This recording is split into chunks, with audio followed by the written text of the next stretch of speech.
Hey, what's up? This is Behike DJ Sana Gori, TainoRadio.com. Thanks for tuning in right now in Taino Radio TV. Taino History, Part 3. Whoa, check this out. I'm going back to the Battle of Higuey in 1503. I have an eyewitness. He wrote a book. Book 2, History of the Indies.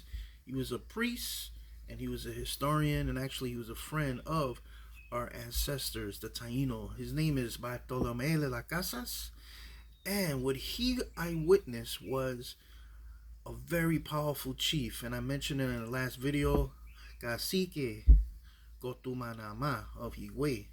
Now, according to the La Casas, Higuey was the last region in Cacike, Haiti, that was invaded by the Spanish, okay, by the AKA invaders.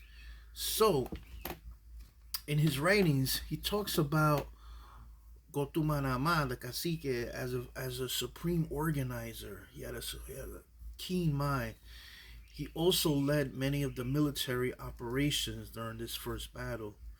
And remember, in the other video, we mentioned about the death of the unknown cacique in Saona Island. So what happened was, El Cacike Cotumanamá, he goes to Saona Island and with his warriors, and they kill 8 Spanish sailors who returned back to the island as revenge. This battle got back to the Spanish colonies, or at least 4 in Santo Domingo, and that just drove them crazy. And that's when the battles were created. But let me just focus right now on Cotumanamá. According to La Casas, he had a supreme mind. He was actually very strong physically. He was actually taller than most Taino and Spaniards. He was very brave. He had tremendous respect from his peers. And according to La Casas, he had a great personality, which is kind of cool. And his authority, he just oozed authority. Okay? And what were some of the military tactics that this cacique Cotumanamá utilized against the Spanish invaders? Well, smoke signals was something that was used. So from those high cliffs in Higuey, which is by the coastal areas of Quisqueya, smoke signals were used to communicate locations and operations and signals of what was going to happen. Smoke signals.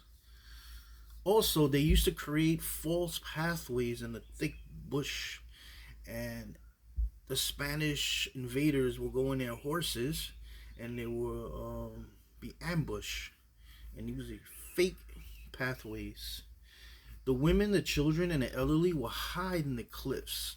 So this is very important. Any military operation in the traditional Taino way, you need to protect the women, the children, and the elderly, especially the women, because it was well documented that the Spanish were ruthless when it came to the women. They were sexual abusers.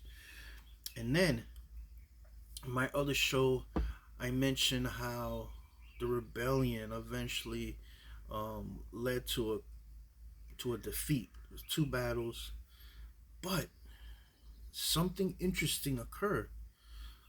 Bartolome de la Casa suggested to the Spanish authorities that the Taino were getting exterminated, the communities were being decimated, and, now that's not my word, exterminated. That's de la Casas. But basically, he said we can't use them as slaves. It's just too inhumane. And guess what? They imported the African slave trade. But these African warriors came to help future rebellions throughout the 15th century. So tune in, Taino Radio.